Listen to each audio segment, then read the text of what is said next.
students, welcome to biology e-learning classes, and today we'll continue with the practical classes, right?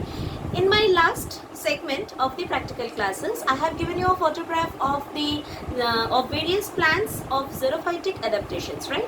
So last week I couldn't upload the video due to poor network connection, so I'm giving you today a description of the various plants which are adapted to xerophytic conditions. Firstly, coming to the xerophytic conditions, what does a xerophyte mean? Xerophyte means the plants which actually grow in desert areas, right? The areas which have less water, with the plants get less water. So what are the special features which they need to adapt for them to grow properly, fruit properly, and survive in that particular conditions? Okay, so xerophytic adaptations usually increase water intake, they limit water loss and store water efficiently.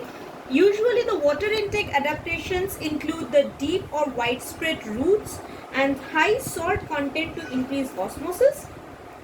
Xerophytes usually have thick cuticles. What are cuticles? Usually cuticles are the covering of the they are found in the covering of the leaves, okay, which prevent transpiration. Xerophytes have thick cuticles and lost or finely divided leaves, reduced stomata or sunken stomata, and they undergo CAM mechanism of photosynthesis. You have studied in class 11 the CAM mechanism, the crassulacean acid metabolism. This is the special feature of the plants which is undergoes in plants found in desert areas. So in the first specimen of a xerophyte, the plants adapted to xerophytic conditions is the Opuntia deleni, whose common name is nagfani. You can see this picture, okay. Usually it looks like a cactus, the green portion of the Opuntia deleni is the stem and not the leaf. Like cactus, the leaves are also reduced to spines in this case to prevent or reduce transpiration, right?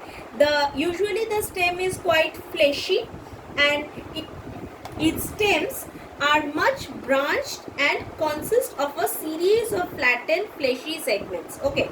Now these segments are longer than they are broad and sparsely covered, okay, and they usually possess yellowish flowers which are borne along the margins of the stem segments, okay. It has fleshy fruit that have several tufts of small barbed bristles on their surface and turn reddish purple as they mature. Our next specimen is the Calotropis procera, which is also a xerophytic adapted plant, and you can call it, Indians call it, know it by a common name called Akunda, okay.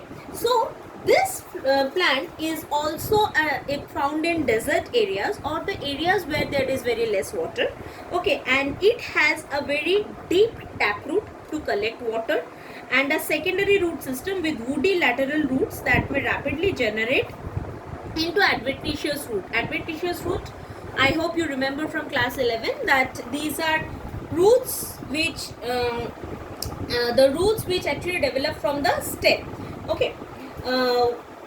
And these adventitious roots are usually developed when the plant is injured, okay.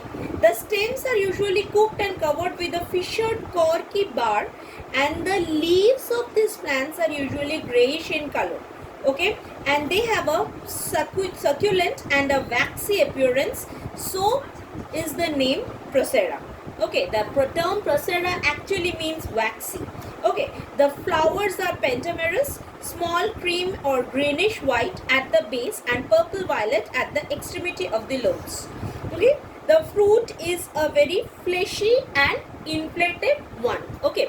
So this is about two plants which are adapted to the xerophytic conditions, okay. In my next practical class, we will be going with the